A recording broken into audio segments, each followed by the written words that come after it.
There's a phrase that slips so easily into conversation that we rarely stop to notice it. Whatever floats your boat.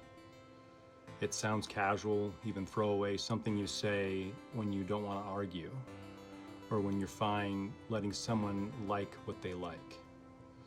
But the phrase didn't start as a shrug. It started as a fact. Boats either float or they don't. And if they float, they're doing exactly what they're meant to do. Everything else, how they look, how expensive they are, how clever the design is, comes in second to that single outcome. In the world of actual boats, function beats aesthetics every time. A patched together raft that stays above water is more successful than a beautiful vessel that sinks. Sailors and boat builders learned that lesson very early. Water is unforgiving. It doesn't care about intention or taste. It only responds to physics. Somewhere in the middle of the 20th century, that practical truth drifted into everyday language.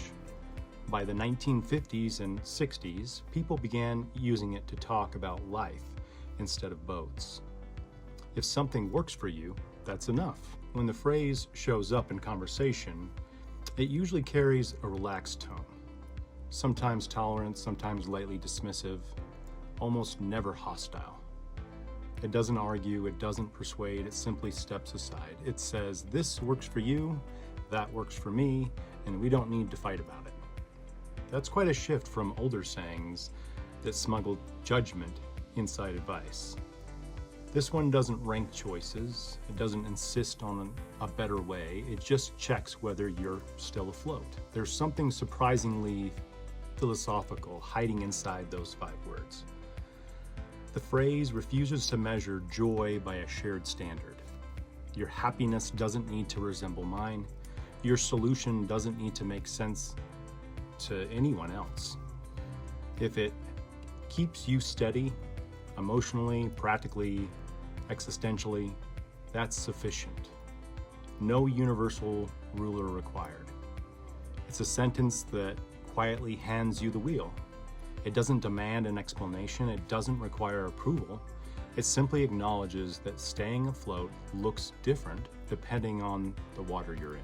At some point, the phrase stops being something you hear and starts being something you use. It slips into your vocabulary early, almost unnoticed, maybe as young as 8, definitely by 12. It becomes a default response to difference. A way of ending debates without escalation. Over time, it stops feeling borrowed and starts feeling like your own. You don't remember learning it, you just remember having it, like a tool that was always in the drawer, ready when you needed it. When you look back, you start wondering where it came from. Who said it first? Which voice it arrived in? Some people feel unlikely, others feel possible. A father maybe, a sibling more likely, a teacher perhaps. Not everyone speaks in metaphors, and not every metaphor sticks. But this one did. It stayed and it became familiar enough to pass along without noticing. That's how language really moves, quietly, relationally, without ceremony. And then one day, you hear it again, but not from yourself. You hear it from your child. The phrase surfaces naturally, used correctly without explanation.